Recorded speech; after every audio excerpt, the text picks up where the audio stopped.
All right, folks, what's up? This is Rated RTD here to go and bring you this superb interview with one of graffiti legends out of Bushwick, Brooklyn. Originally from Bushwick, Brooklyn, but now he's over in CT, Hartford, Connecticut. I've been dying to get this interview conducted for quite some time. I finally got him in the room, finally got him in the house. Um, so without further ado, I want to introduce GA NSK out of CT. Hey, GA, what's going on? How are you? Good, cuz what's good? I'm good. I'm blessed. Wow, No, man, oh man. GA1, the man, 43 let's years in get the it. game. My goodness, you're Yeah, putting in a lot of work, a lot of work. And for all you man. graph That's it. heads out there, I know that you commonly see me on other types of forums, whatnot, but I wanted to go and get this interview in because there aren't too many people out there that put in the time like this graffiti artist GA has done.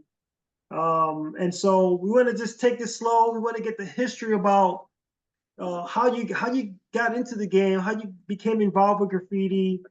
I know there's a lot of people out there that want to know more about you. They're very interested in your art. You're very diverse. You're very talented, not just in graffiti, but other forms of art. We're going to get into that.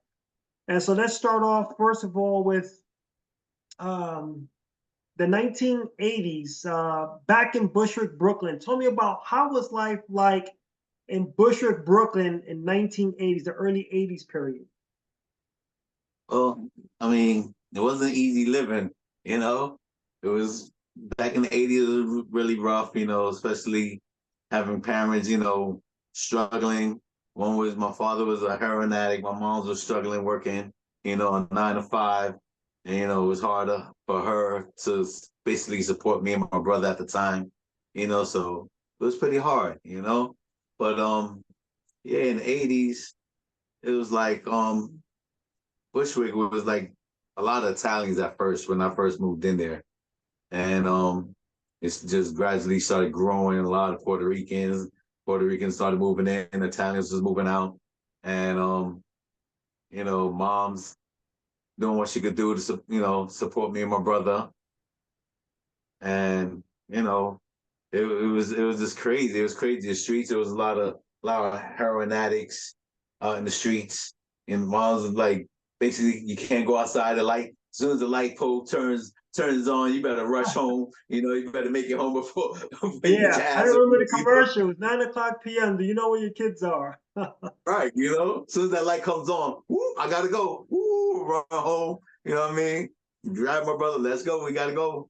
So that's But I mean, so what what Bushwick. what block were you on? It was 1980. Where did you live at? Where in Bushwick were you living? I was living on Grove Street between Myrtle Avenue and Knickerbocker. So I used to have the elevated train. Like every 10, 15 minutes, you would hear the train come by, boom, boom, boom. And you just like, I run out the window, see the train come by, see a whole bunch of whole carts and shit like that. And I wasn't like really deep into graffiti. I liked graffiti. I remember I made up a tag named A Wiz at the time. Like, yeah, that was my tag, my graffiti tag. I thought I was gonna stick with it forever, but then I was like, nah, that shit sounded a little corny. As years started passing by, I was like, okay, we gotta change that. A Wiz. So Yeah. when you started going to when did you change from A Wiz into GA and why GA? Okay, well, I mean, like I said, I was growing up in Bushwick, and it was hard. My mom's taking care of us again, so she sent me upstate to Poughkeepsie, live with my aunt, one of my father's sisters, and they were like, her husband was Italian, she's Puerto Rican. So I lived with like a bunch of Italians and Puerto Ricans. Well, my aunt Puerto Rican at the time, upstate Poughkeepsie for about a year or two. And I don't know, I was just like, I'm from New York, everybody's from upstate New York. So, they were like, oh, do you do this? Do you do that? And I was like, no, I don't write graffiti at the time. I had one little bullshit type, but I didn't know anything. I didn't have no style, no bubble letters, nothing. I was just like A Wiz. That's it. Tagged, right? So Right. then I would come home. I would come home to visit my mom's on holidays, and I start seeing all these stories on the trains, and getting on the train, sitting there with my moms and looking at insides, getting off the train, looking at the outsides, like, wow, it was crazy. So I would go and bite half of this stuff that I would see. And and go back to Poughkeepsie, be like, oh yeah, look at the shit I made up. Such try to get credit for half of the shit, but just me drawing it up, whatever. So then everybody was like, oh, you fresh, whatever. That was the word back then. You're fresh. Yeah. So I'm like, okay, yeah. So like I said, I'm going back and forth, biting up these letters every time I come home to New York. So then I got into the breakdancing thing in Poughkeepsie. Got into a little group with the breakdancers. So then it kind of like evened out because hip hop is elements of graffiti, breakdancing, rap, Right. So I got into that. And I finally came home for good. And I got linked up with you. Me and you was breakdancing at one point. I remember that. We used to go battle So people in the parks and yeah, stuff like yeah, and that. I recall that, walking around with these big pieces of cardboard or linoleum and doing our thing, Breeze around the knee corner from my spinning, house and back get a bunch of spinning. cardboards. Yeah, and backspin and all doing the worm, all type of dumb shit out there. So that was my thing for a minute. And then I was like into the graff still, taking my tags, 8 Wiz. And then my friend DSR one day was like, he was really a graff artist. And he was like, yo, we got to change that 8 Wiz to something different. Like, I'm like, what do you mean? Like, change my tag? He goes, yeah. So I'm like what? And I'm, again, not a great ass graffiti artist. He said GA. So I'm like, GA. I'm like, the hell is fucking GA stands for? Like a two-letter. It was 2 letters, a G and an A. Fuck, I can come up with. So he's like, gifted artist.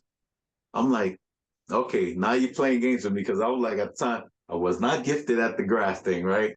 He's like, yo, gifted art. He goes, trust me, it's gonna work out for you. So I was like, okay. So I started tagging the GA. Next thing years pass by. I'm still looking at these trains. Like, how the hell these guys get to do these things on these trains? Like, where? What place? How do they do a motion? Do they just tag on these things while they're on the platform? I didn't know nothing. I didn't know no layups. I didn't know nothing about train yards. I didn't know none of that, but I'm curious. Like, how the hell? I would go on my roof. I remember my mom bought me a 110 camera. I swear to God, I still have this camera to this day. My first 110 camera. She got me this camera, I think, in 82, around 82, when I was just going to 291. IS So hold 291. that thought right there because I know for the new generation these days, they don't know what you're talking about. You're talking about 110, you're talking about 35 millimeter film. They don't understand none of that. Everything's all digital. So back in the days when you're taking photographs, you had to go and buy those little 110 cassettes, right? To go and place in the cameras and snap your shots. And you only had like a certain amount, like you pay maybe $5 for maybe. Yeah, but 12. They had 12 shots or a 24 shot film, whatever. Sometimes, Right. depending on the 110 camera, he had either a built-in flash in it, or you had to buy the little cube flash that you had to put on top of it. Remember? Yeah, and that would be like maybe 4 or 5 flashes, about 4 flashes, and then you had to put another one in. It was crazy. The So I struggle had was one of real, those. right? So you had to go and use those flashes. Once you use that's it. You can't reuse it. So you have to go and save those flashes for the right moment or for that dark Right. photograph or that gray. Exactly. Now, if you was outside, you just use it without the flash. So I used to run around. I used to be on my roof at the corner, take pictures of all these trains that used to come by, especially like the whole tops and bottoms, whole cars, the half panel ones, like that. So I got into doing that a lot, and then just looking at these pictures. And I mean, I had so much film. I would get my allowance and run to the film place just to develop all this film, and I waste all my money just developing film. That's right, And I because was you have like, to damn, take the photographs over to some spots so they can develop them, then pay, maybe to wait a few Myrtle days for the Avenue. photos. Myrtle Wyckoff, I remember the Chinese guy, and he should develop all my film for me. And he did that for years, for years. It was to the point that he would see stuff interesting and he would ask me, can I get an extra picture of this? Can I film it? Make a copy? I was like, yeah, sure. And he'll Yeah. post it up on his little board. inside the shop there, you know, and for other people to come in to see like good quality, you know, whatever he was selling, good quality film, pictures and stuff like that. So yeah, I was doing that for a while, and it became a habit of me just walking around with a camera, and then What about in the streets at that point? Because right now you're still talking early 80s, maybe 83 to 85, maybe. I was talking about around 82. I'm in 82. 82 right now. So then I was still, you know, running around with the camera, breakdancing with you. Every once in a while, we have a little battle out there around your neighborhood and on Wilson Avenue. And Right. I remember one time we was at the park and we had a little battle with a bunch of guys in that park down the street. What was that? Maybe Halsey Park down the block, Exactly. few blocks I away remember from my home. seeing you had the cigarette, you flipped the cigarette inside your mouth, you did something. I was like, get the fuck out of here. I remember I you still used to remember do that that. trick, yeah. And Remember, and right? I think one of the other artists that we came up with, his name was Raheem. He wrote EP, and I think he used to do Yeah, a little bit of EP, right, breakdancing as well. right. I don't know whatever happened to EP, but shout out to EP if he's out there. EP. Philly, I heard. Shout out to EP. Word up, respect, my brother. So I remember we doing that. EP's always hang out with you and shit. So then I was like, still don't know nothing about no train yards. I still don't know nothing about layups. So I know I started taking my little tags. Then I was I was getting pretty known in my neighborhood in Bushwick, just with my little tags here and there, making Right. up, you know, trying to get little throwy styles or whatever. I remember some guy, TA from BSK, he used to be on my block. And to me, my block was my block. So I'm like, and he used to get little tags and I used to do throwies over his shit. And one time he was like, I'm gonna beat you up and keep going over my shit. I was like, nigga, this is my block. What are you talking about? You know what I mean? So I remember that. And then I remember the first time going to a layup was your brother had KO crew in your house one time. And they were all talking about they was gonna go bombing. And I'm like, bombing? That should just run bing. Like, what are you talking about? I wanna go, you know, but at the time I'm young. They were a little older. So I'm like, can I go? And they were looking at me like, you bugging, like, get out of here, kid. You know what I mean? So I'm Yeah. like, all right. So I remember I fronted like I was gonna go walk home. I seen them come outside and they was all plotting. They was right on the corner of Wilson and Jefferson.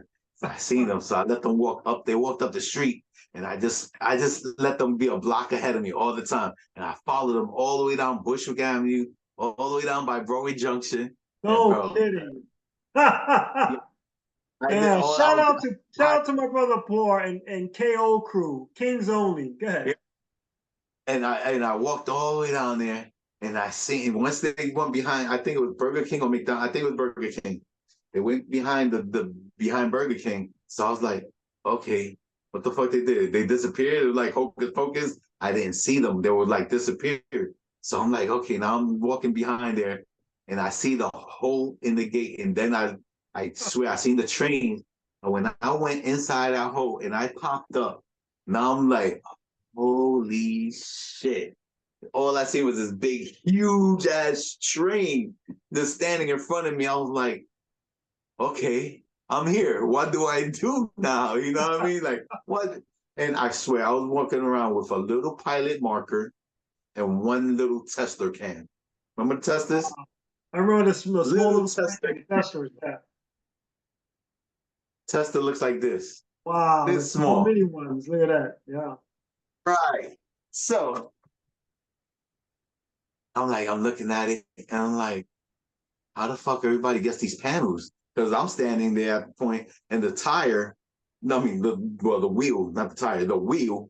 I'm like just about the same size as this goddamn wheel. I'm like, I couldn't even get a half a panel. I'm like, what did I do? So I So just started. hold that thought for a second, because now you've been on the trains, you've ridden the subway trains, right? But now when when the train is before you and your feet are at the ground level and this thing is kind of maybe perched up and a lot higher than it looks a lot bigger than when it's platform level, right? Right. When it's like, yeah, it's That's it what I looks thought. I'm thinking. So I'm thinking the whole time platform level. You know, I could easy get something, bro. When I stood there and I was on the gravel, I'm just like, what the hell? You know what I mean?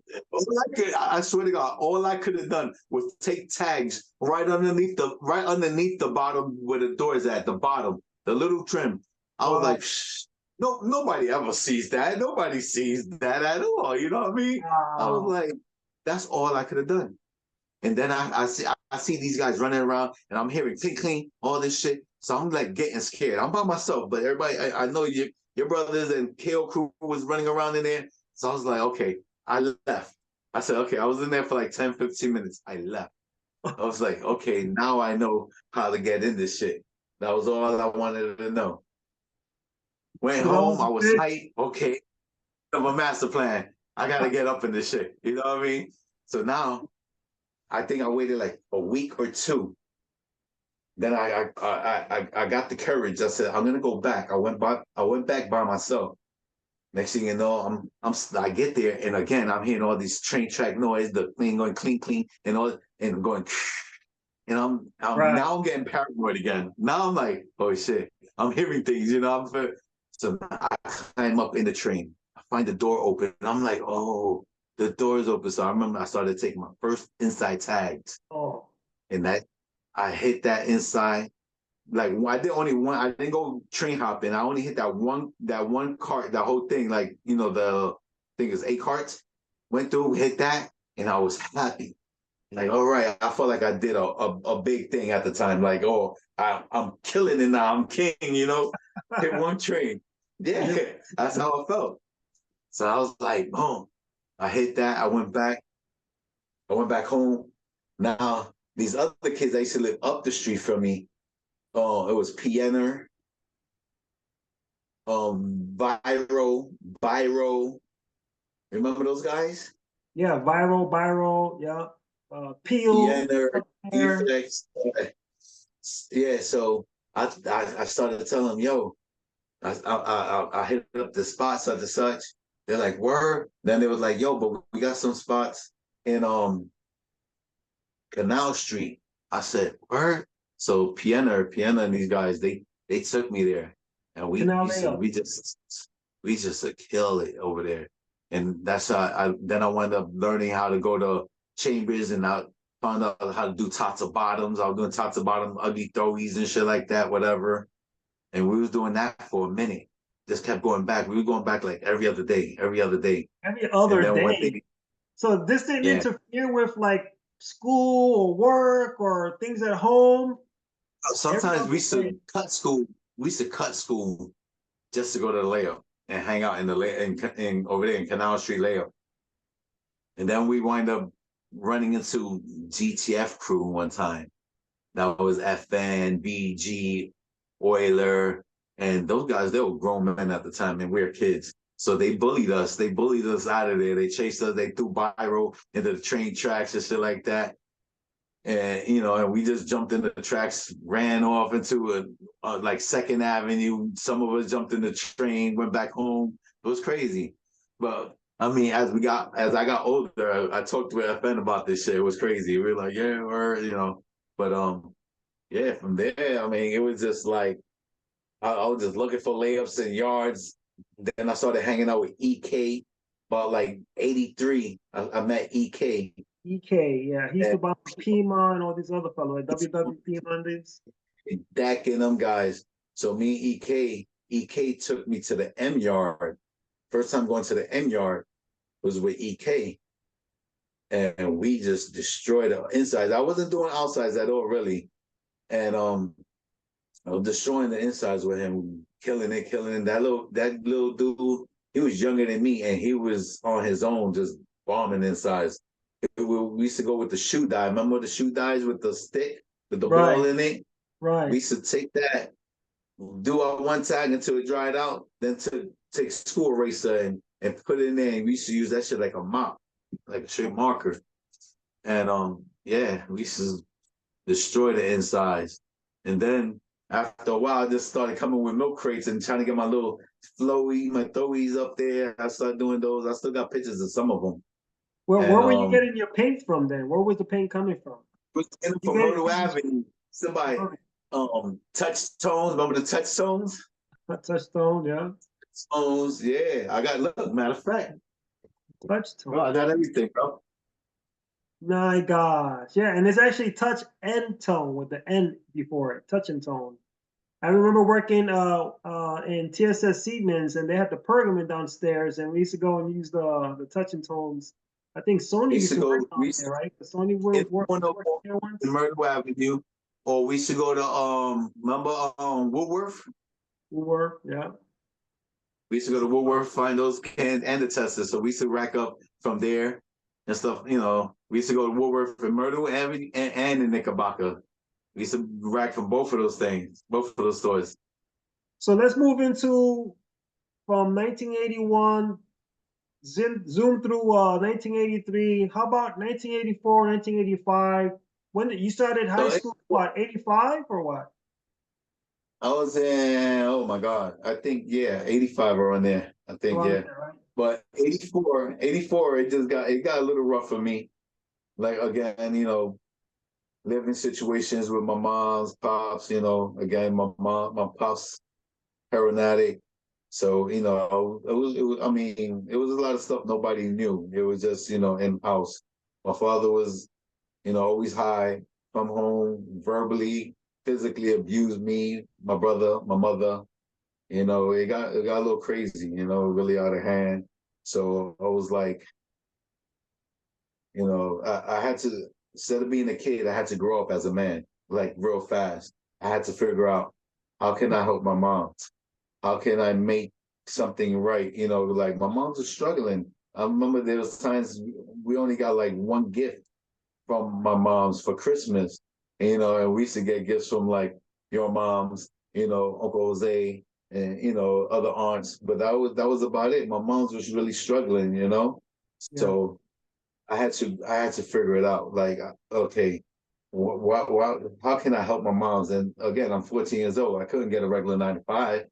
You know, what a 9 to 5 are gonna do as a kid? Right. What am I Right. gonna pay? You know what I And mean? your mom's So, was like a mother to me as well. So shout out to Queen Mom.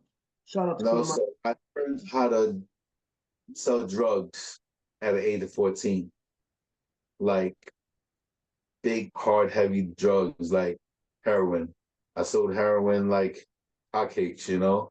And one thing was that I was like, I'm never, just to look at my dad, I'm never gonna be like him. I'm not gonna turn out to be like my dad, you know what I mean? Regardless of what. And Did you feel yeah, like that was like, well, did you feel like you were at odds psychologically? Like here it is, something that devastated your dad, had an effect on your dad and your family, probably broke up the family composition there in the home, and now here you're on the other side selling the same thing that actually devastated your family. Was there like a conflict of interest there? well, it was because I knew, I mean, it was on my block all day, every day. It was on my block all day. And I used to see, I mean, it was even before crack was really popping. You know what I mean? Crack was just coming out around that time. But I just seen like the cheese line going on like for fucking heroin. And what plugged me into doing this was our uncle Ralphie. Our uncle Ralphie one time, he got over on this drug dealer. I'm talking about like 2 kilos of shit, whatever, whatever. And he told me, hold it, leave it here. And I'm like, hold it, leave it here. Next thing you know, without him knowing, I was ready to open up shop. I was like, boom, boom, boom, boom. I was changing shit, changing stamp names and all that. He looked at me like, yo, what are you doing? I'm like, bro, you had this here too long. And when he came to me with the beat, I gave him money. Here, Theo. You know what I mean? He's looking at me like, you giving me money? I'm like, yo, this is what I made, you know? And I was feeding him. And at the time, Uncle, he was on crack. So he was a little messed up. So every time I would give him money throughout his own product, he would go turn around and buy crack.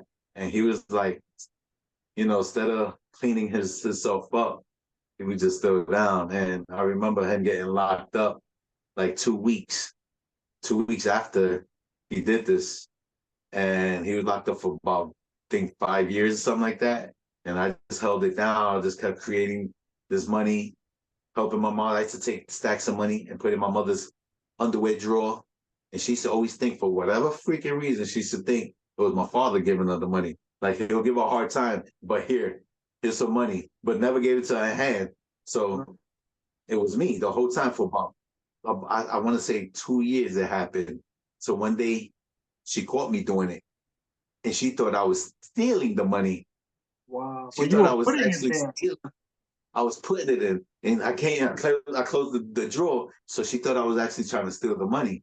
And Mm. I had to, like, I told her, Mom, this is me giving you the money. I said, I've been giving you this money for about a year or two, something like that. And she looked at me and she broke down crying. Like, damn. And I said, I'm tired. I was telling her, I'm tired of seeing you suffering, trying to see you struggling, this and that. You can't feed me and my brother. You know, it was times that we had rice and eggs for fucking dinner, and rice and spam. You know what it is, cuz, you know? So I was just tired of that shit, you know, like, Mom, we gotta eat, you know, this and that. I used to hear my mom sometimes, I swear to God, talking about, I gotta go outside and make some money. I was like, what are you doing? Like, what are you talking about? Like, she'll go outside and sometimes beg, you know, or ask somebody, oh, let me some money or whatever it was. And I was like, you know, this gotta stop, you know, and that's what I had to do to help my moms, you know, I had to grow up. But playing video games, I wasn't into video games. I had to go out there and hustle, make this money. You know what I mean? What was your younger brother? Because you said you have, your younger brother, what was going on in his mind? Because he was what, maybe a year or two younger than you? Rad, Rad's 5 years younger than me. So Rad, he didn't care. As long as he got $1 every goddamn week, you know, if he can run around, play video games, or buy some penny candies or whatever, he was good with that. You know what I mean? But me, I was just like, I opened my eyes quick. Like, you know, something's got to give. Something's got to give. You know, Rad didn't care about anything. He didn't care about clothes, nothing. He just, as long as he had $1, his little wrestling toys, he was good. He was good with that, you I know? remember he used to always collect the WWF characters in his ring, and him and his pals be playing Like, stuff that toys. a lot of my family don't know about this, but you know, it's always been in my head, you know, forever, and you Wow, know, and this is really I'm glad messing with all the drugs. I never at once got addicted to anything. Put it this way, I never even tried any of this shit. You know what I mean? Nothing. I used to get it on the table, whatever, buy it, flip it, whatever, and never sample it. Never had a urge to be like, oh, let me try one time or whatever. Nothing. I never did. Never. wow. That's pretty rough, and it's kind of alarming to hear this, because some of these stories, Yeah. I've heard, and with I cousins, was and that's 14 rough. years old, dealing with fucking grown ass men, drug dealers, all day, all the time. And I wasn't even really working for people. I was buying material. Boy, and they looking at me like, shorty, this and that, bro. To the point that I knew exactly what I was doing, how much I had to spend, how much I had to get back. I knew it all. 14, you know what I mean? And I had two younger dudes with me, JC and Wally. Them niggas always had my back. Dominicans used to try to roll up in my block and try to think they were gonna take over because it was three little motherfuckers on the block. Bro, we was giving it to them.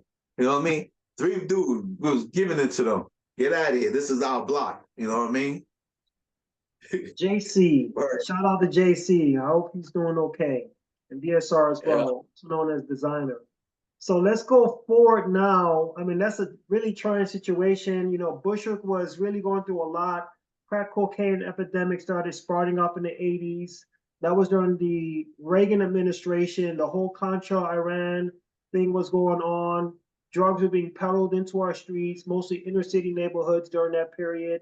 Devastated places like Bushwick, where we were from. Devastated even Washington, D.C., just about 45 minutes from where I'm at. And so it was just a pivotal moment in history, and even throughout hip hop in general, a lot of things were going on in the music industry as well during that period, and the DJing and the beatboxing and that all that sort of things were coming about with hip hop.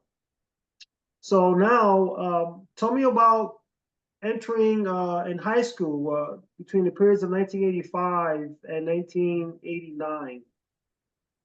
So yeah, When did 85. NSK first start off? Matter of fact, when did NSK start out? NSK, I started NSK. Well, I was first down. I remember making a crew WWC. Remember that Of WWC? course. Yeah, that was the one that was handed to me. Probably Right. I the made that only crew crew that I've up. ever been a president of. And I passed it on to you after a while because I was down with Piano and these guys. It was KOR crew, Kings of Rock or whatever.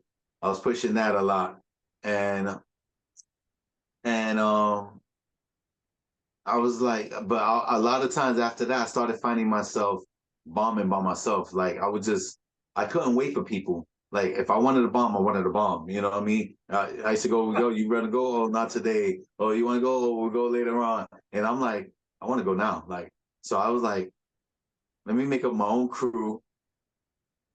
In this case, so it was Nonstop Kings. I remember that was the first time or Nasty Street Kings, That's and the name for it, huh?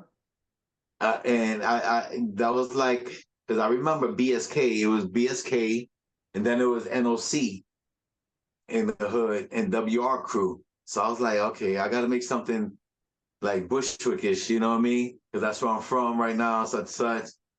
So I made up Nasty Street Kings, and that was 1984 to be exact, 1984, and I just started rocking with that, hitting the insides, and now I'm doing little throwies outside with that, and I was just, for a minute I was by myself, and then now I'm going back into Bushwick. I remember I got accepted to art and design high school when I left 291. But in 291, I was a problem child. I was like, remember, I had problems at home. I felt like I wasn't like, I was getting no attention. So I would go to school every day and just wild out. I would be like some retarded MO kid in 291, and I would get suspended like every other week. I remember getting suspended like every other week. My mother and father had to come to school, bring me back to school on a Friday, go back to school Monday, get suspended again on a Monday. It was crazy. So, I mean, when I got accepted for art and design, I remember going to art and design the very first day to school, and they told me, you can't. They were gonna transfer me. I'm like, transfer me. They were like, yeah, you gotta go back to your zone school, and I'm like, what's wrong? Why do I have to go to my zone school? And they were like, because my behavior in junior high school and my record, my attendance, this and that. So that led me going to Bushwick High School. I remember then I had to go to Bushwick High School. But when I went to Bushwick High School, you at the time, you was already, I think, maybe, what is it? You was on, I think, 10th or 11th grade or something like that at the time. Yeah, I think And that's 85, 89. So I was probably a sophomore by that time. yeah. So I never hung out with freshman kids. I already knew kids sophomore, seniors. So I remember they were like, yo, freshmen. I remember they were like, oh, fresh down Fridays, whatever, when all the freshmen get beat down or whatever level. I was Oh, like, I remember that. And I was down with the seniors beating up the freshmen at the time. I remember that. taking it, And then ripping we off the leaf. Remember ripping off the leaf patches from people's pants? had You know that? yeah. People don't So know then about what was going on in the 80s. We had a lot of crews that weren't necessarily graffiti crews. You had, people like the Decepticons were out there. You had uh Kosciuszko boys, you had the Bushwick Posse. Shout out to Bushwick Posse, huh? Daryl Stinker, all yeah, those. lived right around the corner from me on Linden. So I knew all of them guys, so I was good. But all of them guys always had my back too, you know what I mean? Growing up, all of them. Like I said, I grew up already with all the drug dealers and ops. But to grown ass men, they had my back, my whole hood. Anything, on anything. I got you, G. I was running to school, I was already running around. I was stealing cars. Late at night, selling drugs in the daytime, going to school, selling drugs in school, skipping school. I was doing all that shit. It was crazy. It was wild for me. But I remember we linked up with SMD crew in Bushwick High School was Joker, Lona, fucking Crib, Rock 55. We started chilling with them guys, me and you, Yeah. remember? I'm just And I checking mean, we my started answer right here. I'm gonna just show a quick back, photo of this yeah. thing they had as well. Here you go. Next one. Shout And out then to that's, Crib, SMD crew, all yeah, those man, comments. rest in peace, Joker, man. Puppet brother Joker, rest in peace, my brother. We love you. Always Yeah, gonna rep you, my man. Always. So, and then after that, we started linking up with Audi, Niker, and U5 wasn't created yet. We was just chilling, talking about graff, linking up at your crib, you know, talking about all this, and you was pretty much hanging out with them guys pretty tough, and I would just come through, you know. but Then before then, don't forget, in the early stages, we used to go out putting stickers in the neighborhoods. Remember, we used to walk around with stickers and yeah, we perhaps. had some of our family used to work in the sticker factory at Applebaum, I believe that's what it was called, in Coons Yeah, Boulevard, right?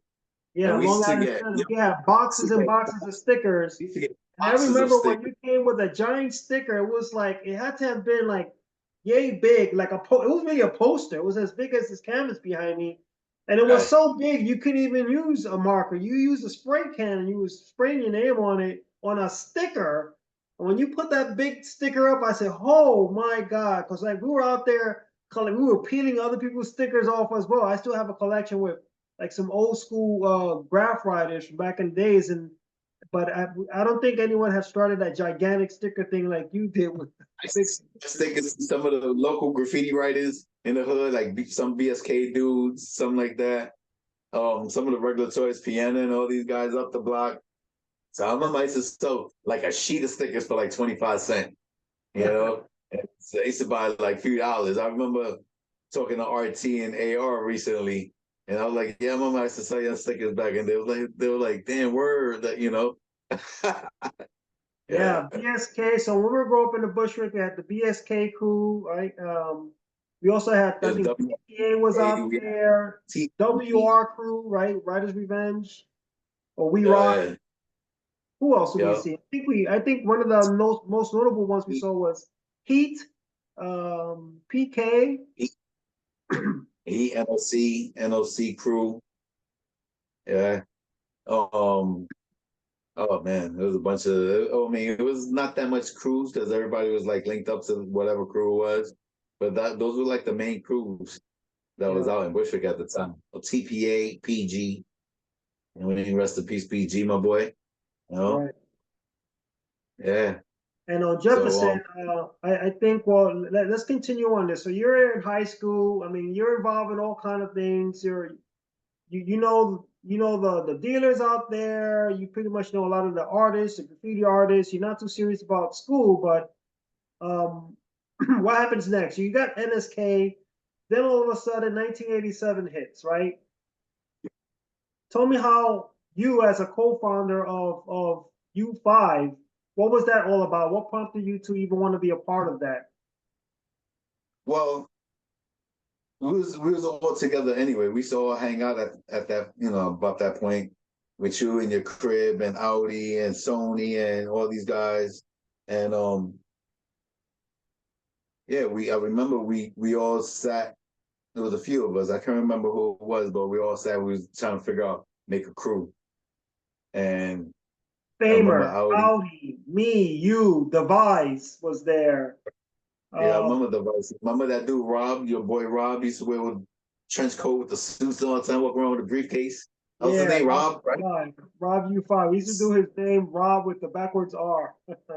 Right. So I remember we created the U5 and made 95, and then we were like, oh, let's have 5 presidents. It was something different that I don't think it was ever.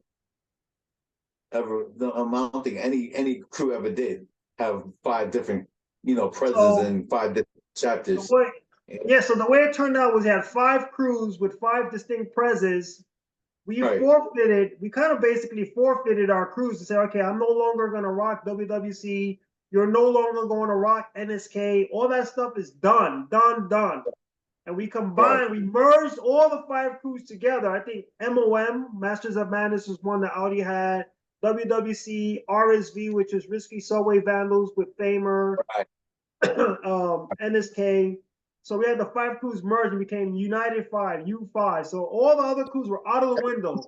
Title with that too, like Hellraiser. Remember, I had no joke and whatever. Right. So now all of a sudden, there's no more NSK. Now it's GAU5, president of Chapter 4, No Joke Squad. No, so right.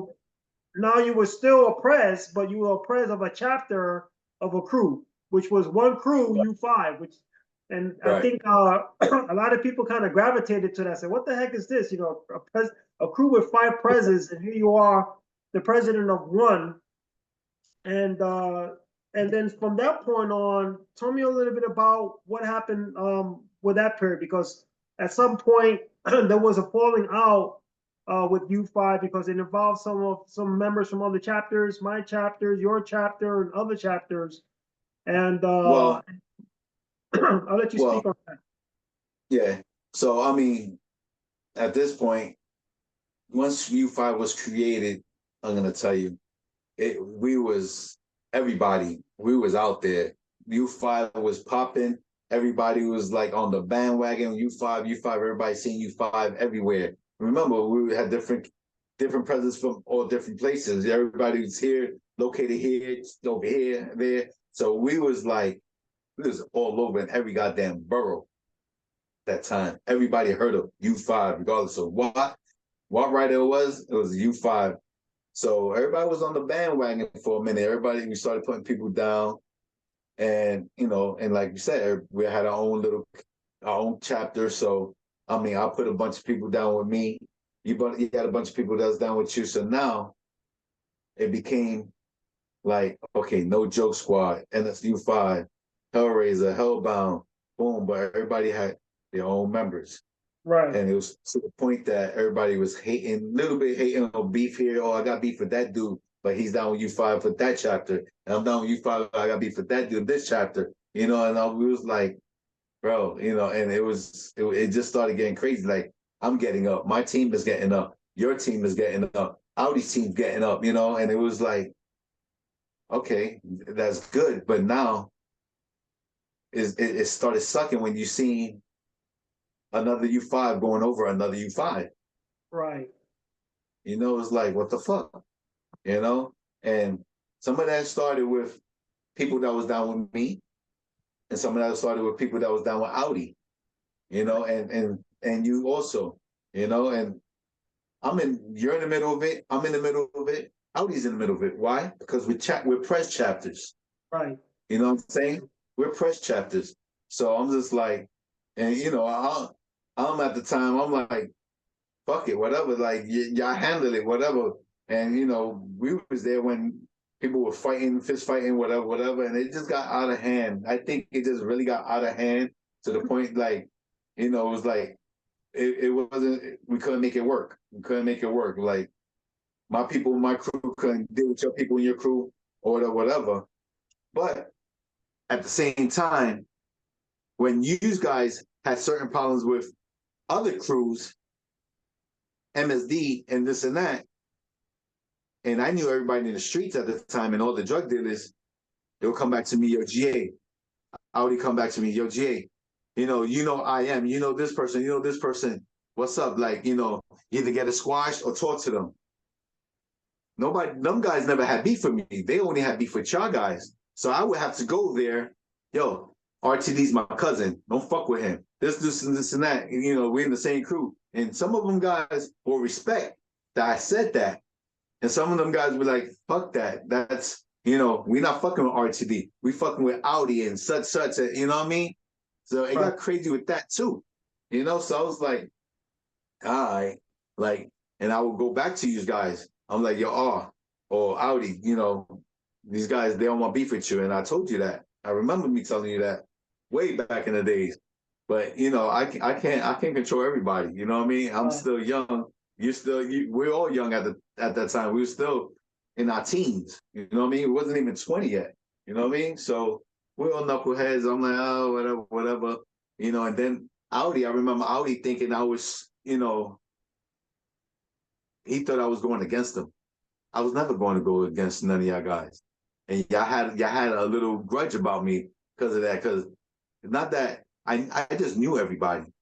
I just knew a lot of fucking people. And you know what I mean? It kind of felt that way, even with you. I remember walking past you in the hallways of Bushwick High School, and you know we weren't talking. We weren't at each other's throats, by the way. Of course, we're still family, no matter what.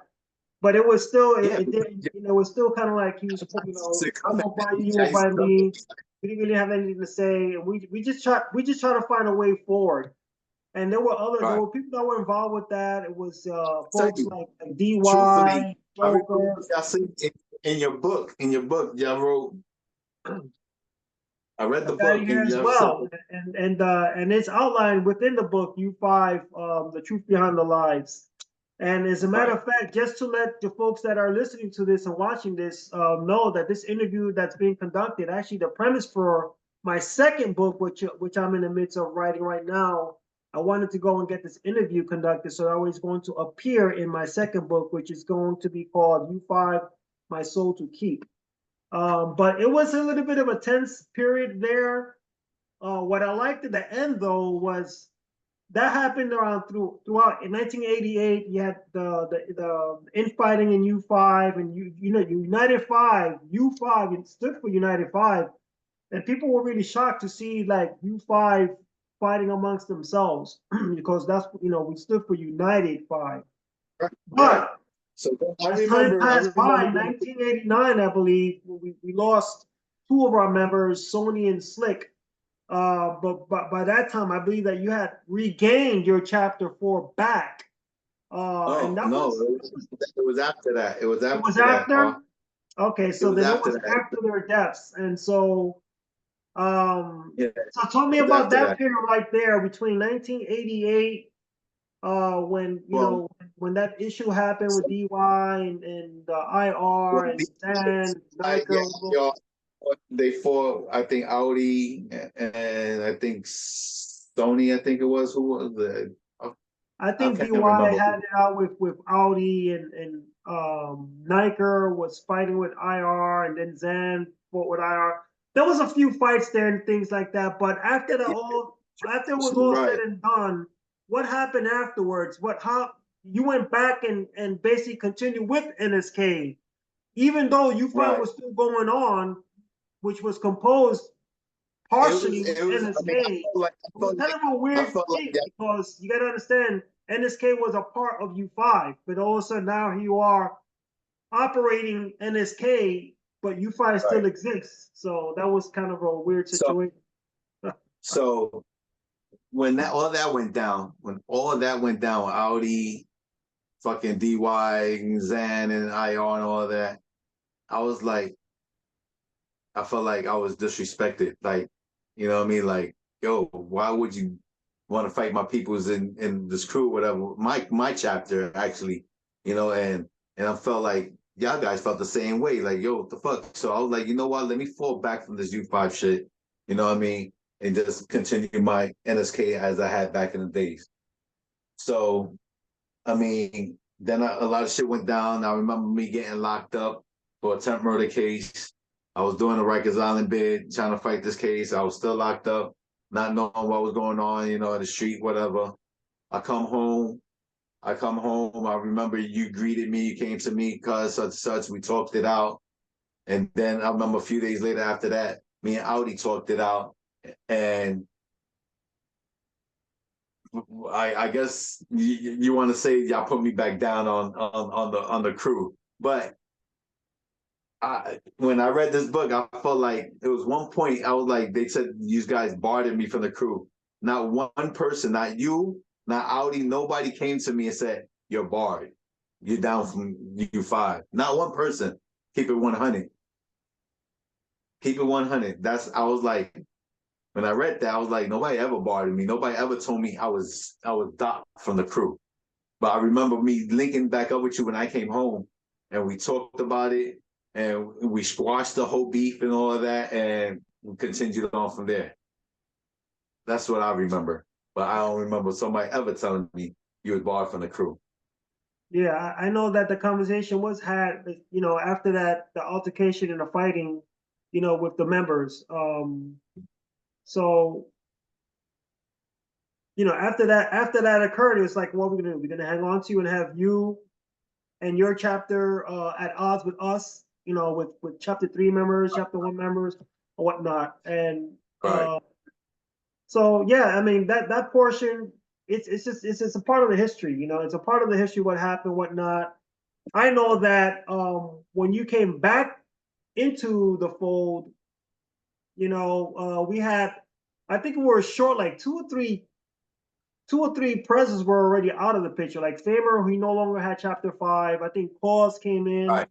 and was holding that seat for a little bit, and then someone was holding chapter 4 for a bit, and then I don't know what happened, but I know at some point we were Art came short in. presidents, I and then remember I Art think came in after that.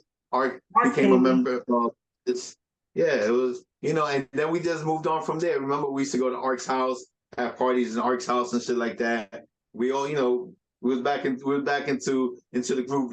Yeah, Excuse I me, think into the group and shit. the final member that was filled was chapter 5, which is held by Truth. And he originated with Tesk chapter 5, the final chapter, Right, right, for Famer, because Famer had it first, and then Tesk, and then Troop.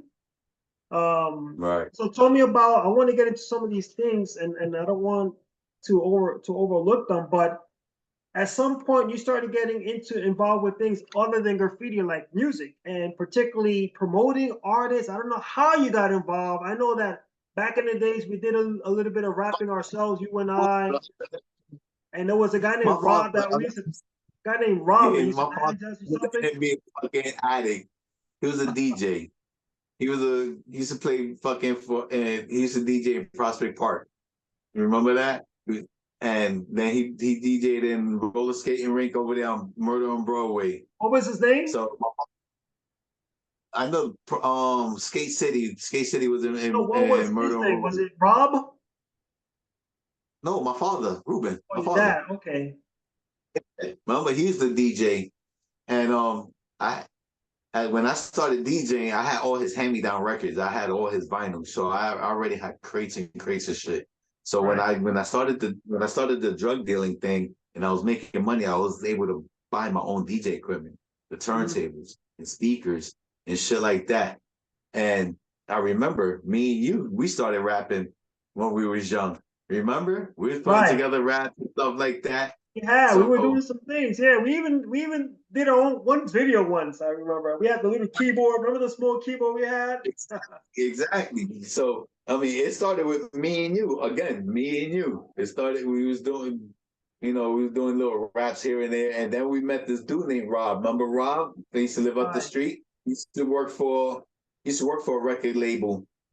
The Fever. He used to work for the Fever Records, Yeah. and yeah, we linked up with him. We did a couple of things with him and shit like that.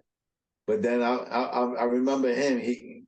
I found out he was like a real heroin addict also on the low, So I was like, I didn't want to be close to him too much. I was like, oh, I'm not messing with this dude. So I just quickly left him alone. But I still was DJing and stuff like that. And yeah, I remember going to school with Buckshot Shorty in Bushwick. I remember going to school with Evil D back then.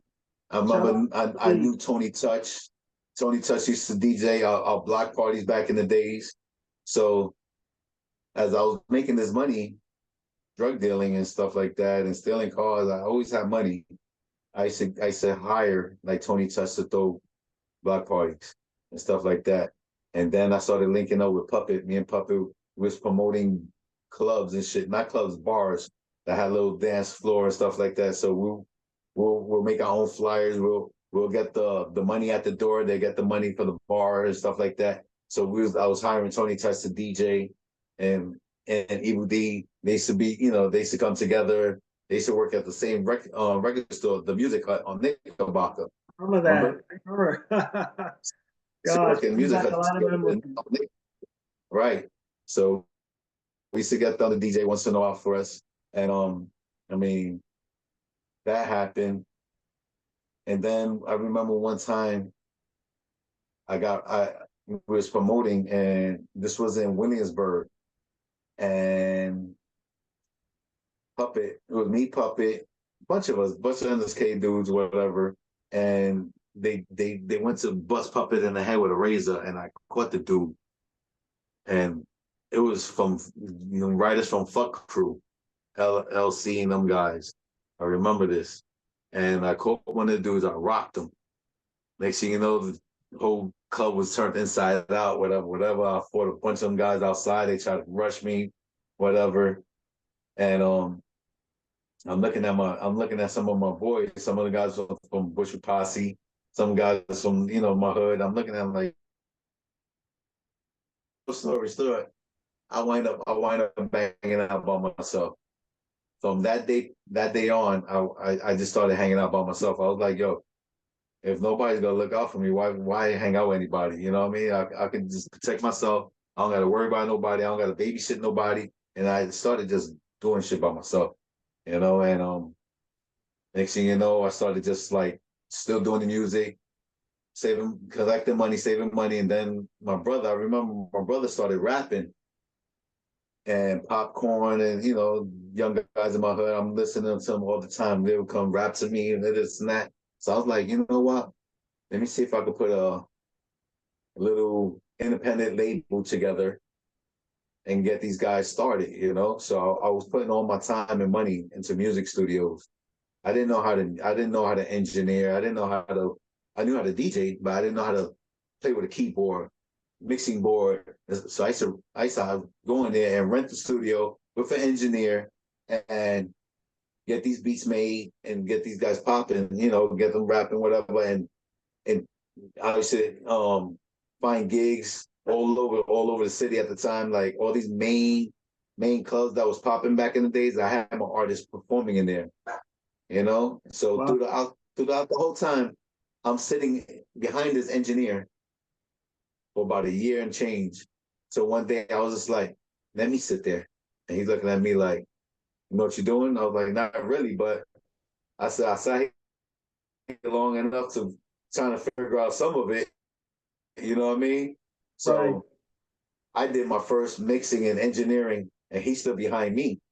And that's how I learned. I mean, I knew some stuff and slower and leveled this, and that's how I learned how to engineer. And next thing you know, I was doing my own productions, own beats, everything, tracks, mix downs, everything, And I used to meet a lot of celebrities. I met like Guru in our studio. I met like Lords of the Underground. I met KRS-One. I met Master Ace, Prodigy, Havoc.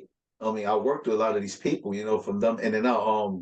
Them dudes from EPMD, Dolls Effects. I met Dolls Effects, So I mean, I wind up linking up, and next thing you know, I'm working on a Master Ace album while I'm doing the NSK album, because I'm passing them beats here, take this track, hope they like it. And they was rapping over it. I had a lot of hookups with the owner in the studio, I spent so much money in there. Them niggas, they had to plug me into shit, Shout out to your brother Rad, as a matter of fact. I got one of his tracks here. I want to play just a little bit, a smidget of it, and he did some work for our shows for U5 as well. Shout out to Rad.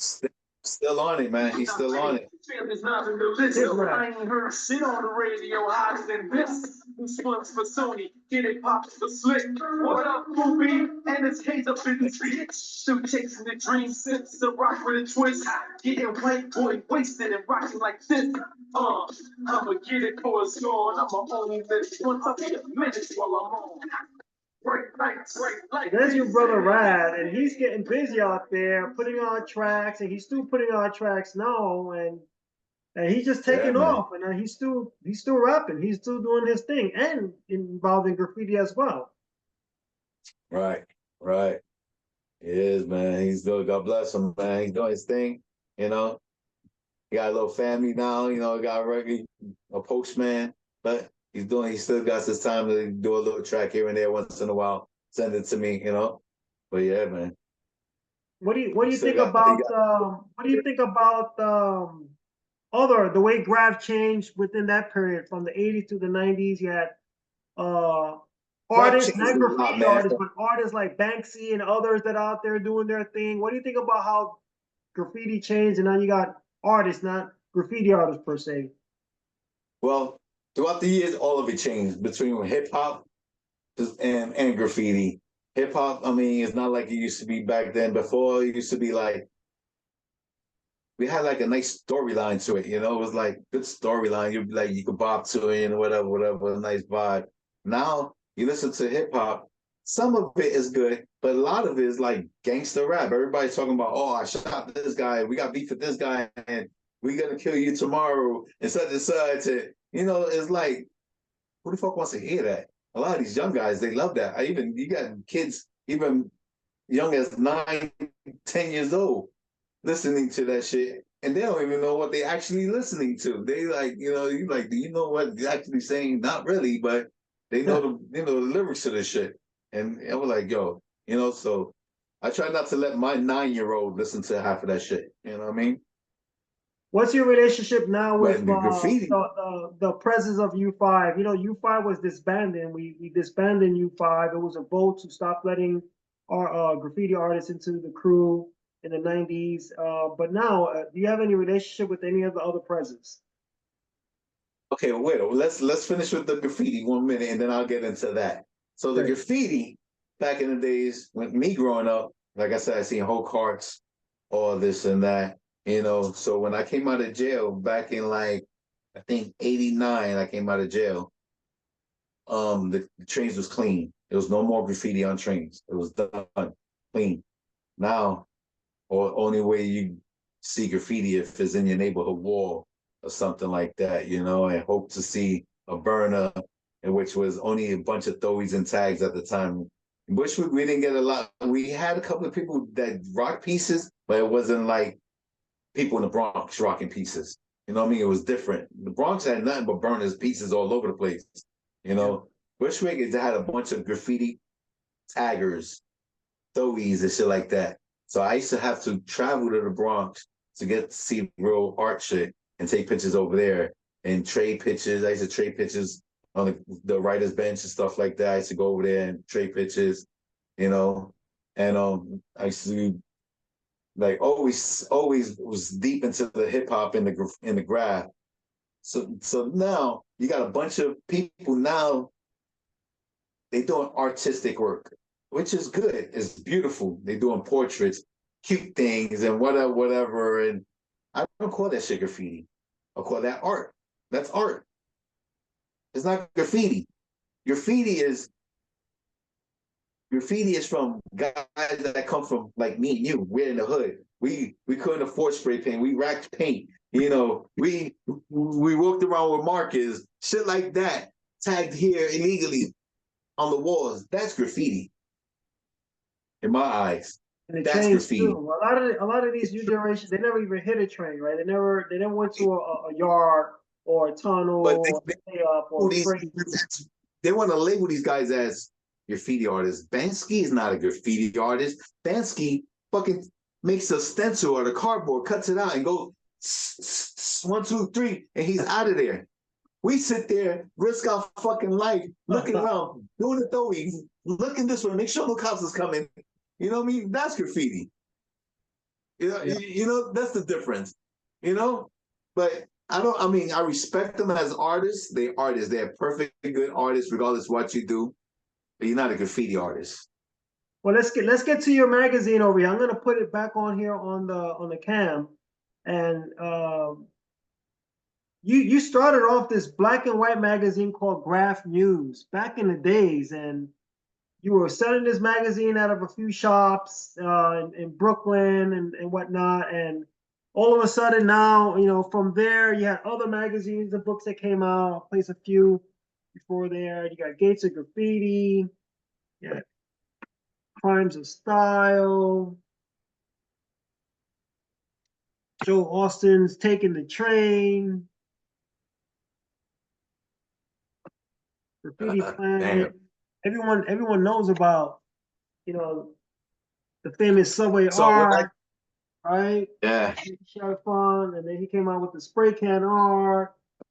So it goes on and on and on and on. But this is gold now. I mean, when people are looking for old school stuff, they're looking for like the original folks that created things like Right. Graff News, Fine Print Magazine, explicit scenes. Was it XLLG or something to that magazine Something that like that. Sasha and these guys used to put out? I mean, they're looking for that old school stuff. From the people that actually started, in the graph game back in the days, and some of the pioneers, because we were kind of like in the maybe the third wave. Like the first wave, you had people like Lady Pink and Dondi, Futura, and Blade, and all these Smoking. characters. And then after that, the next wave were like my bigger brother Poor, and Pizer and RELE, and they were at war with others. RTAR. AT, AP, I mean, YD, PG, Even in your those neighborhood in Bushwick, right? Oro was one of them. DF, Dorf. Bushwick. Yep, Dorf, may you rest in peace, Dorf. Yeah. Yeah. But those are the guys I looked up to. All them BSKWR crew guys, they was killing in my hood. I mean, I walk outside, that's all I seen was those guys, you know what I mean? Yeah. But Graph News, yeah, I made that magazine when I first came home. I was working in the Xeroxing place. Got hooked up through my cousin Puppet and my cousin Flacco. They hooked me up with this job. And it was working with Xerox copying all day, all day. So I was like, shit.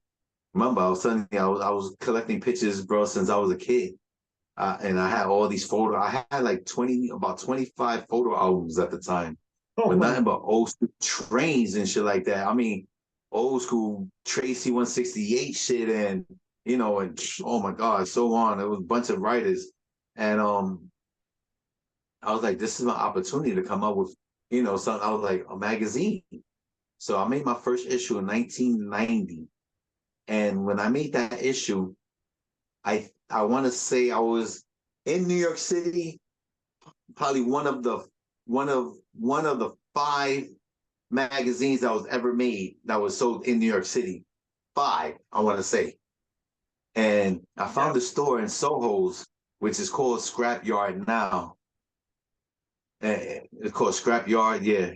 It's called Scrapyard now. But I remember this store when it was like Down Under and a whole bunch of other different names. And, and it was a very small shop that sold graffiti magazines and books and stuff like that, and stickers and anything graph wise except spray paint. And my magazines started selling from there. That was the first spot that I published. I distributed my magazine there, and it was selling. It was like next year I was like, it was like extra cash for me. I was making these magazines at 100% profit. I didn't have to pay nobody.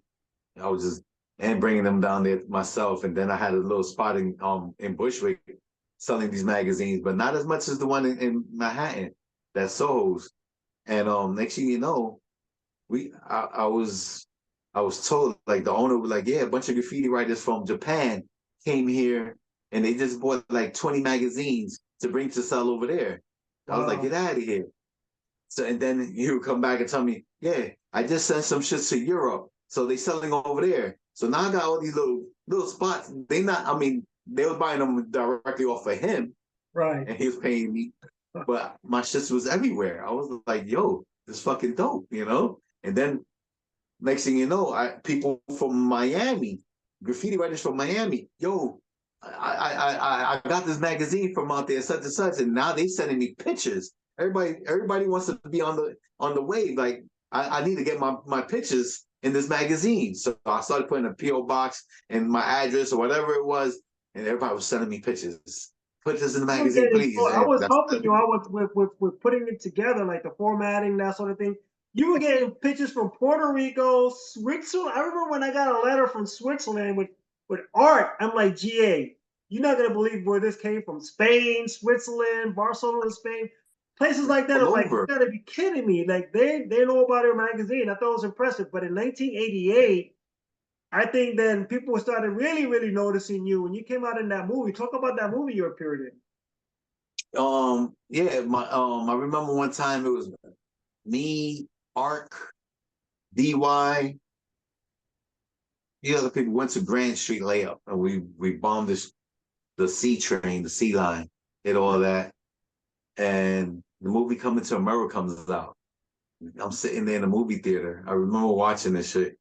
And the train pulls up. I remember the train pulls up. He jumps over the turnstile. He's chasing his girlfriend. She goes down the stairs, and the train pulls up.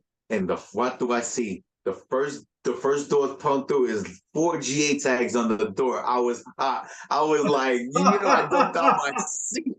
Yo, I felt like I was a celebrity. I felt like I was like Eddie Murphy at the moment. I jumped up, yo, that's me, that's my shit. People looking at me like, what the fuck? Shut the fuck up, sit down. And you had the panel there. You had the GA panel, come in as well. When I saw that, I was like, you got to be kidding me. Then he walks inside the train. Eddie Murphy walks inside the train. They're walking through, and you see a red DY. I'm like, okay, DY's up in there. So now the girl, they talk, and then the old ladies that are sitting down, think it was a white lady and a black lady looking at them, and I got a GA tag right behind her. I fell out again. I was like, yo, it was crazy. That shit was epic. I remember that. I still got that shit. And I still tell people to this day, you didn't see that shit? Go see it. They're like, word? I got to go see that shit again. Like some people seen it, but so old, and at the time they were like, okay. And now they go back, yo, I seen it. I seen that video, the movie. It was cool. So we talked a lot, right? We talked a little bit about your origins from 1980, early 80s, all the way to 1990. Talk about your time with, the U5 and NSK, how it flourished, how you got into art, how you were dealing with the streets, did some time, came out. And so you lost one of your members from NSK, Poopy. Tell me a little bit about Poopy.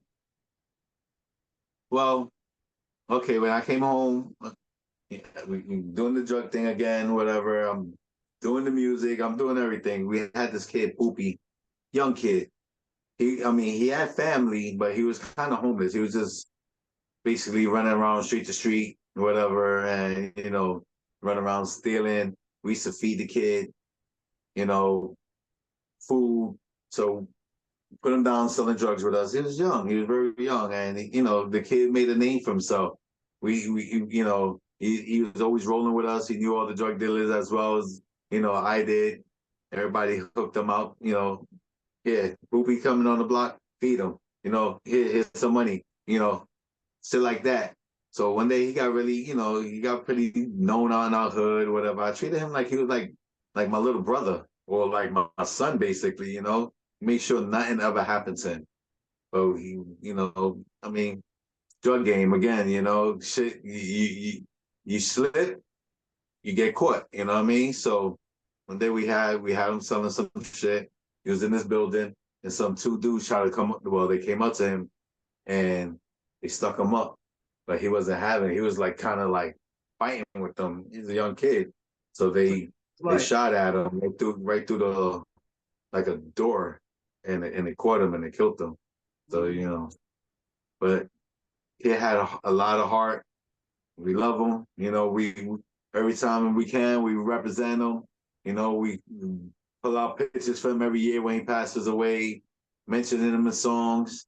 Like just let him know we'll never forget you. We'll never forget you. How about Sony and Slick? Did you have any relationship with them? Obviously, Sony and Slick.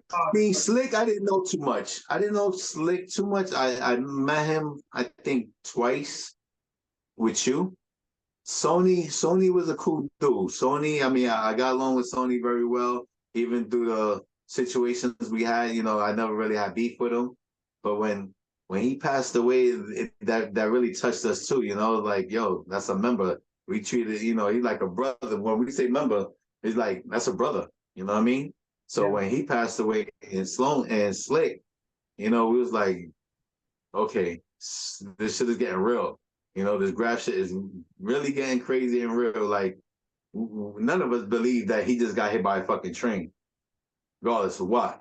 That shit, these guys always was up in and out fucking train tunnels. So you're not gonna tell me he slipped or whatever and got hit by a train. To this day, I don't believe that. You know, I can't say who did it. I don't know. I wasn't there. But we to this day, I still don't think he was alone in there. You know what I mean? These guys, somebody had to go up in there and they did what they did, and you know, but life will tell, man. Yeah, it was very unfortunate to lose two of them at the same time, and it's a lot of them depicted in the book as well. For you readers out there that didn't read the story, U5, the truth behind the lives. Look for the book, learn about the history of U5 and what we went through and whatnot with that whole situation with Sonya and Slick. And right now, what I want to do is that we've got a lot to cover. I still feel like we have so much to cover. And what we'll do is we're going to go and put an end to this portion of the interview because we want to go and cover from 2000 all the way up to the present because you've done a lot of work since you left Bushwick. Now you're in CT. I see you in videos in CT. A lot of graffiti is growing crazy in CT. I want to talk about that. Yep. I want to talk about your relationship with your brother, Rad. I want to talk about the art scene that you're involved with, you getting into tattooing, and also, you know, perhaps, you know, your relationship now with the former NSK rap artists like Popcorn and Jams and Man. and others. I'm involved in a lot of shit, man. I mean, I put my, you know, how you say it? How you say that word? Oh my God, Multifaceted. You're a gifted artist. It's perfect. It was perfect. DSR was right. China was right. Exactly. I was gonna mention that he definitely was because you know I learned throughout the years. I learned how to paint. I learned how to bomb. I learned a lot of shit, man. You know, and to this day, as we speak, I'm still learning. You know, I just always I'm nosy, man. I just want to get involved in everything that I feel like I should be involved in. You know, I'm just how we do this, how we can get our hands in this, or how this can happen. Anything, you know. I'm just fucking nosy, and if it attracts my attention, I want to know about it. I want to know how I can do it, or be involved in whatever it is. Right. That's You it. want to leave a legacy. You want to leave something behind when you know when we're gone away from this earth. You know, people are still going to be talking about you just like they've been talking about you know the songs and your music and the art. So These that'd be graph part two. magazines, yo, these graph news magazines. I ran into this guy on Instagram, and he was talking about some magazine shit, right? It started off talking about, yeah, he followed these magazines, such. He didn't know I had graph news, right? So then I tell him, yeah, I started making graph news, and he goes, oh shit, he goes, you was the fucking publisher of graph news. I'm like, yeah. He right away sends me two or three copies of the magazines he had, right? I was like, oh shit. And this guy, he's from somewhere in California, right? Yeah. And he goes, yo, they're doing exhibits over here, not just graffiti, but about magazines. And these exhibits over there had my magazines, certain copies of my magazines in their exhibit. Look at I that. was like, get out of here. And he's like, for real. And he's showing me, he's sending me pictures. I was like, no fucking way. And then he's sending me pictures of the magazines I don't even own anymore. I was like, shit, these those magazines, you know That's what I'm the saying? thing, right? You like right there is evident that you've had an impact. I mean, because you've been at this, like I said, you know, 43 years. You know, something's got to give, right? You're gonna get someone's attention, and here you are. You would have never known that you know, that someone will be using your magazine for an exhibit. And you know, like for me, when I wrote U5, The Truth Behind the Lies, I get a phone call from one of our old members, Fire. He says, "Hey, I'm over here in Rio de Janeiro in a bar, and they've got a copy of your book here in Rio de Janeiro." I get there, I don't know. but it's just really uncanny the way things turn out. But, you know, for those that are just tuning in, we're wrapping up this interview. It's the interview with King GA, gifted artist, born and raised in Bushwick, Brooklyn. Now he's out of Hartford, Connecticut, out there in CT. We're going to have a part 2 to this interview. I hope you enjoy this. And GA, before we wrap up this part of the interview, last shout outs, anything you want to say to the folks out there that are witnessing and listening into this video? Well, I just want to give a shout out to our family, for one, our Vasquez family, my brother Rad, you know, been a long journey. We're here. God bless. We're still here, you know, and I'm just trying to make you guys happy, you know, from accomplishing my goals and staying out of trouble. Definitely staying out of trouble, you know, and that's it, man. You know, life is good. Life is good. I learned a lot from these streets, man. You know, and there's times I'm talking to my younger cousins and giving them experience and advice, you know, because this shit that I've been through and I wouldn't want them to go through, you know. Right. So, you know, it's like a lesson learned. So I learn it and I live through it, and I just try to pass it on to, you know, the younger ones, generations like our family, or even younger kids that I know. You know, this is not good because, you know, why I did this and it didn't work out for me. This is the way you should go about it, and such and such. And, you know, and I teach these kids, and a lot of them listen. And then there's some that don't listen, and they got to go through the situation that I went to be like, oh shit, GA was right. You know, I should listen to him. But always a lesson learned. There you go. Well, you heard it right there from King GA, GA1, NSK crew.